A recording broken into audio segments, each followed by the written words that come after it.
All's my life I has to fight. All's my life hard times like bad trips like Nazareth, I'm f***ed up, homie, you f***ed up. But if God got us, then we gon' be alright. We gon' be alright. We gon' be alright. We gon' be alright. Do you hear me? Do you feel me? We gon' be alright. We gon' be alright. Huh? We gon' be alright. We gon' be alright. Do you hear me? Do you feel me? We gon' be alright.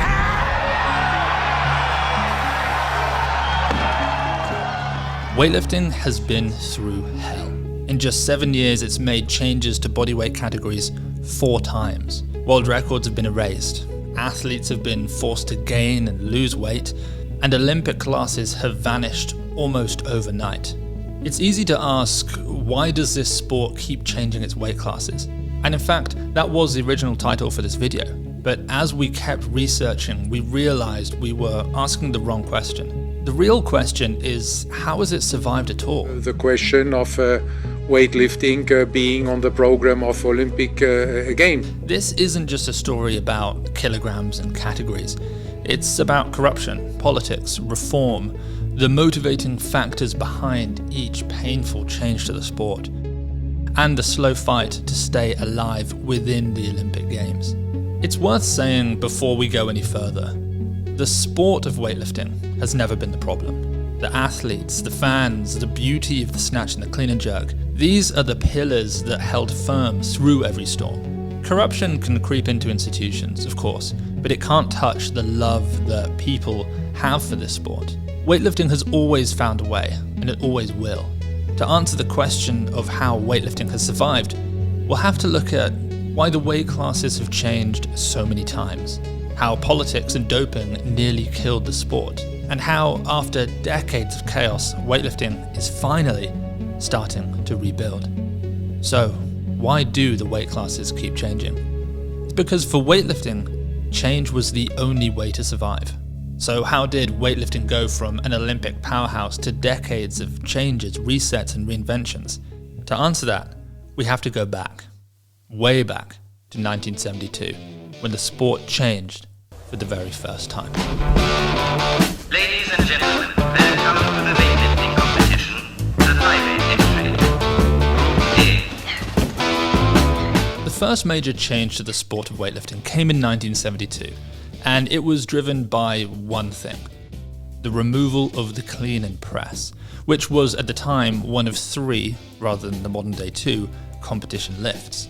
For decades, the press had opened every competition. It was the first of 3 lifts, followed by the snatch, and then finally the clean and jerk. The press-up rule, which is still used today, exists because of the clean and press. It was originally introduced to keep the 2 lifts separate, so you could press in the clean and press, but absolutely not in the clean and jerk. And then when the clean and press was removed entirely, the rule stuck around. It was sort of a relic of a problem that no longer existed. By the late 60s and early 70s, the lift had become unmanageable. Not only did weightlifters incorporate a huge backward lean that looked more like a standing bench press, and was actually pretty dangerous, but also it was full of subtle rule bending, like little knee dips which turned presses into push presses. So the IWF removed it. They reset the world records, because suddenly everyone was snatching fresh rather than after a grinding press, and for the first time hinted at a truth the sport would keep discovering. When the environment changes, weightlifting has to change with it. Все делает четко и элегантно. Поднимает вес, который 22,5 килограмма. The removal of the clean and press meant that athlete profiling, or development, changed. Out with the slightly bigger, bulkier weightlifters, and in with a more athletic, quicker, more powerful athlete. With the reduction in training focusing on the press, came more devotion towards the technical requirements of the snatch and the clean and jerk. And thus, in the 70s and 80s, along with greater geopolitical pressures being expressed through sport, weightlifting absolutely exploded.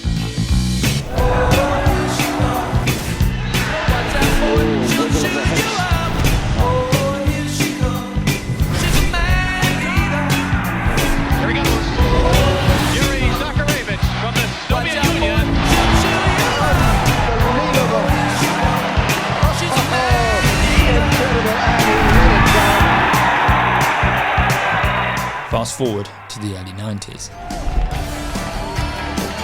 The next major overhaul didn't come from inside the sport, but from global politics.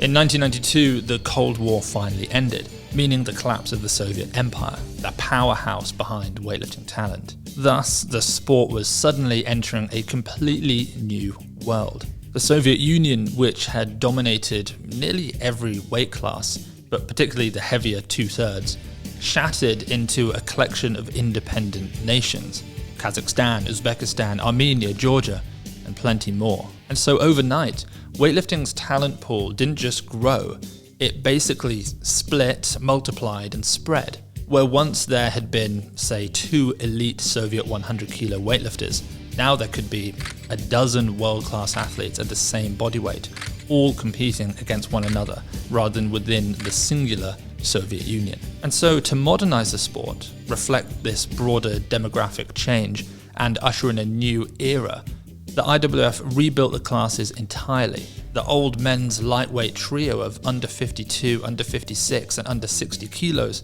suddenly looked outdated and overly skewed towards lighter weightlifters, and the sport shifted upwards to match the rising diversity of physiques.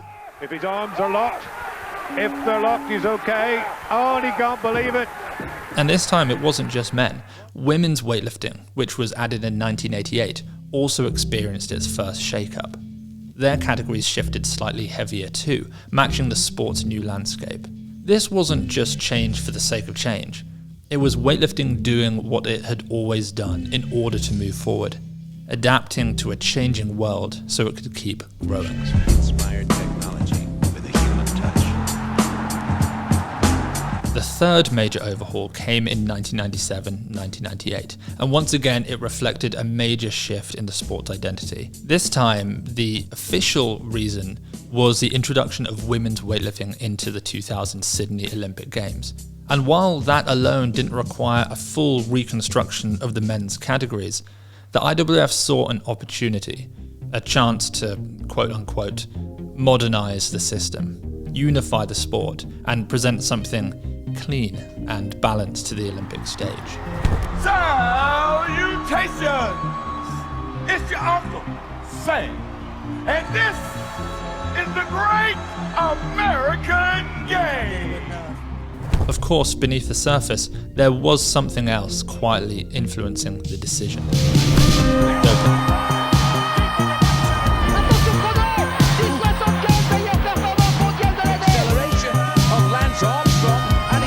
The 80s and early 90s had produced a generation of unreachable world records, and whispers suggested that by rebuilding the categories and resetting the records, the sport could give future, cleaner lifters a fairer path. Officially, this wasn't stated. Unofficially, the logic fits. The IWF had even experimented with this idea of trying to make a cleaner sport in the early 90s by requiring any athlete who set a record in a new class to undergo mandatory testing. A small reform, but I mean that sounds reasonable, doesn't it? Testing world record holders. So the IWF acted. Men and women both moved from 9 classes down to 8.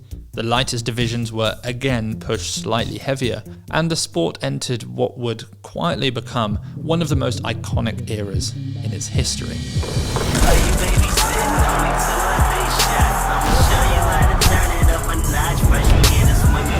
But he got that. The strongest man in the world, and he's telling you about it.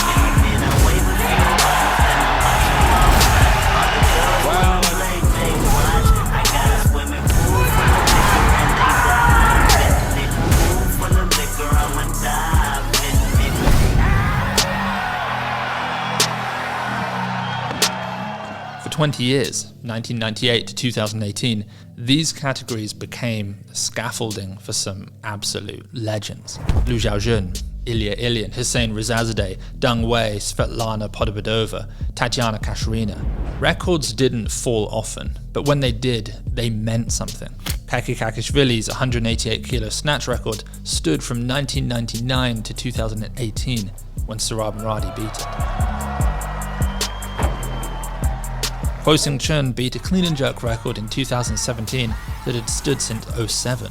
Kinush Rostami's 220 kilo clean and jerk beat a record which had stood since 1998. Athletes grew up in these classes, youth, junior, senior, shaping their bodies, their careers, and their identities around these numbers. There was a faith in these weight classes, a confidence in their stability.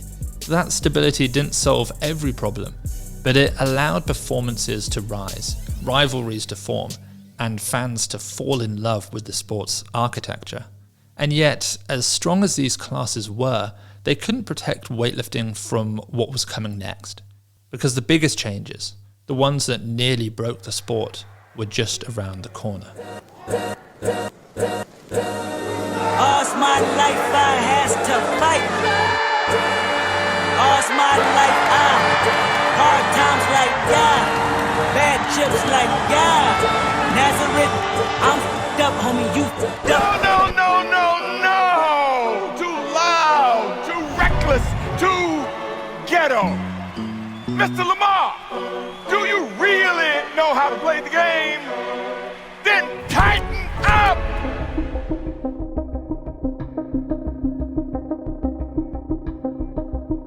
By 2018, the House of Cards had started to collapse. Years, decades of systemic doping, bribery and corruption within the International Weightlifting Federation had finally come to a head. The McLaren Report, I don't know if you remember that, which was published in 2017, was the final straw. It laid bare what everyone had quietly suspected for years, which was that doping control within the IWF had not only been rampant, but had been manipulated, covered up, and in some cases, just outright sold off. Positive tests from top weightlifters or wealthy nations were buried. Suspensions were delayed to allow an athlete to compete while dirty and still win, or even in some accounts, bought, i.e., fail this athlete if we give you X amount of money.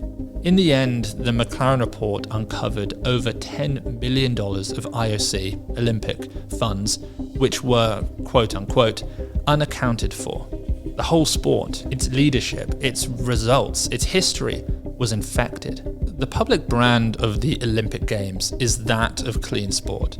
And so when performance-enhancing drugs start seeping out of the plastered walls of a niche sport and into the public eye, the IOC has to do something. Weightlifting had already seen dozens of Olympic medals stripped retrospectively from Beijing 2008 and London 2012, which was more than any other sport. And so the IOC, the Olympic Committee, issued an ultimatum. Essentially, get up or get out. And so, in a bold act of self-preservation, the IWF did something pretty radical. It closed the book on weightlifting as we knew it. All the world records, all the categories, all the legends of the 21st century, stowed away in the weightlifting archives. It was time to rebuild the sport again from scratch. Limited to the question of weightlifting being on the program of Olympic Games. Officially, the reason for the changes was modernization and gender parity. Unofficially, it was a desperate attempt to prove to the IOC that the IWF was capable of reform, that it could symbolically cut ties with its drug-stained past. Resetting the categories meant resetting the records, and with that, an attempt, to some degree, to wipe the public memory of what had been achieved under the massive influence of corruption and doping. Now, with lower world standards, which are the weights which need to be surpassed in order to set official world records, the IWF hoped to reset the performance expectations in the minds of the athletes and fans. Obviously, the fact that you're watching this on a channel named Weightlifting House, which covers the sport, means that you know that weightlifting survived, but at a cost. The 2018 change was less about refining the sport and more about political survival. Unlike previous changes, these ones hadn't been implemented to improve the sport. They'd been made in order to protect the sport's credibility, which had been battered by its governance. As corruption was uncovered, the Olympics pushed it further and further down its list of favourite sports to present to the world. In 2020, the ARD documentary The Lord of the Lifters landed like a bomb. It uncovered hidden bank accounts, bribery, vote buying. It was the same old story, only worse. Longtime IWF president Tomas Ayan, who had ruled weightlifting since the 1970s, was finally forced to resign. The IOC's patience had officially snapped. Scorekeeper, deduct 1 life. The punishment they laid on the sport was swift and brutal. Weightlifting's Olympic athlete quota, once 260 lifters in Rio, was slashed again. For Tokyo 2020, there were just 196 athletes. Then came Paris 2024, 120 athletes, a more than 50% reduction in weightlifters who would stand on the Olympic platform in just 8 years. It was clearly a bit of a public shaming. Ultimately, the Olympics didn't want to award 15 of its hugely valuable gold medals and huge amounts of airtime to weightlifting. As a result of the savage reduction in Olympic participation, the IWF's carefully built 2018 bodyweight system suddenly splintered into 2 worlds. I still see your shadows in my room. Can't take back the love that I gave you. It's still a so I must replace you. Athletes found themselves in a strange limbo. You could be the best 89 kilo lifter in the world, but what was the point because it was a non-Olympic class? These non-Olympic classes became dead classes, bodyweights where countries with enormous teams would harbour future talent, end-of-career athletes or weightlifters who could never really qualify for the Olympics, but might bring home a continental medal due to the evaporation of the major talent. And things got even crazier, because by Paris, the IOC reduced the numbers again, so not only were more Olympic categories made non-Olympic, but some of the previous non-Olympic categories were given Olympic status again.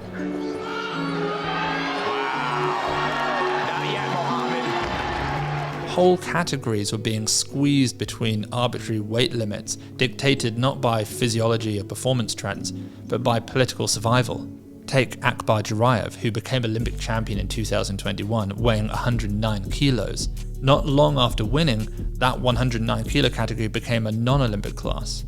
Should he cut to 102 kilos or bulk up to challenge the 180 kilo Lasha Telekadze? Well, he chose the latter, making his way up to about 130 kilos in bodyweight.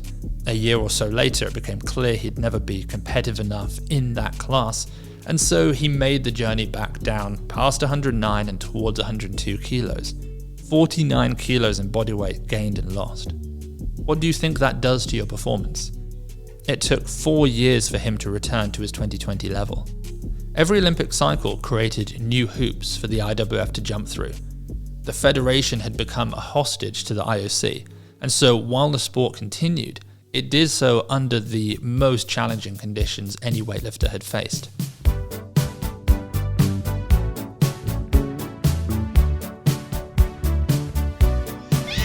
Yes, look at that. In late 2024, around the time of the World Championships in Bahrain, the IWF this time were determined to lead the change and create the future of the sport, rather than follow and react to the IOC's threats. And so they unveiled yet another complete overhaul of the bodyweight categories, 8 for the men and 8 for the women, due to take effect in June 2025. It's there. She's just done it. World record. Oh, he's got a great clean. Amazing.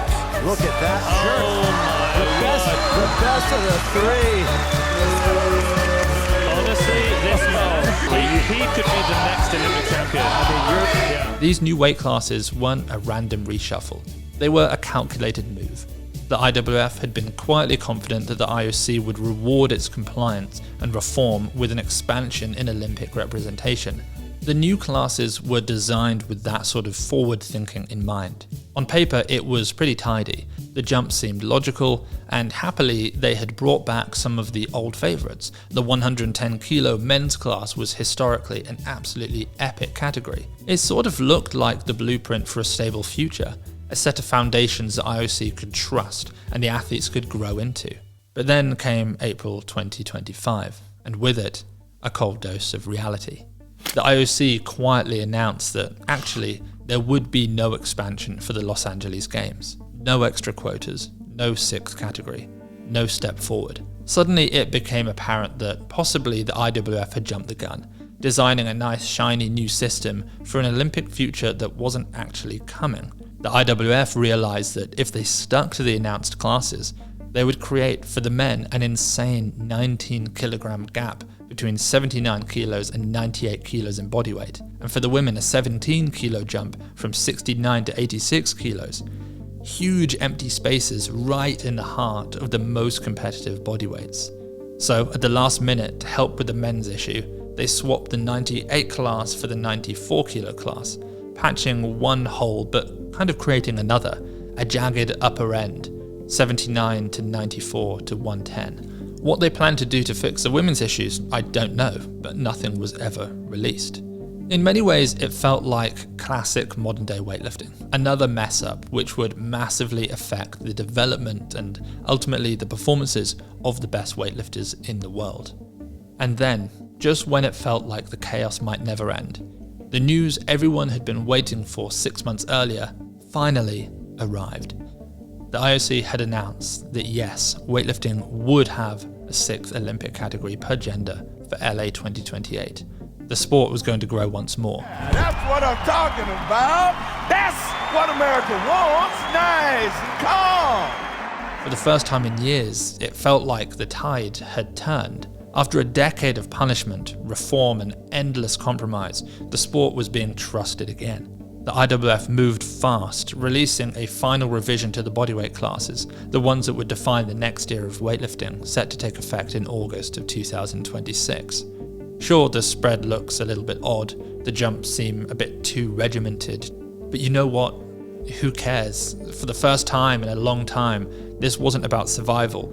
It was about the future, about building a world where weightlifting and the Olympics were partners once more, about building a set of categories and records where future generations of weightlifters would feel confident in their existence, and where the sport could enter a new modern era of growth. You're almost there. Don't mess this. Oh no! It's a cultural divide. I'ma get it on the floor. You really about to do it? 40 acres in the mule. This is bigger than the music. You really about to do it? Yeah, they tried to rig the game, but you can't fake influence. They get on it like that. Hey, I'm tripping, I'm sliding, I'm riding through the back. Monster hunter, deep boat, any rap. He a freak, dope man, damn. Call her Ember Lambs, tell him free, bro. Walk around like teams. The greatest strength sport on earth had come back from near death. And now, finally, we could look forward again. The records would rebuild. New champions would arise. The weightlifters themselves, the people who had endured every single change, could just focus on doing what they do best. We changed over and over, but we made it. It's time weightlifting rebuilt. And when I wake up, I recognize you looking at me for the pay cut. Bahamas, I be looking at you from the face down. One Mac 11, even boom with the bass down. Skimming, and let me tell you about my life. Painkillers only put me in the twilight. We're pretty Benjamin is the highlight. Now tell my mama I love her, but this what I like. Lord knows, 20 of them in my Chevy. Tell them all to come and get me, reaping everything I sow. So my karma come in heaven, no preliminary hearings on my record.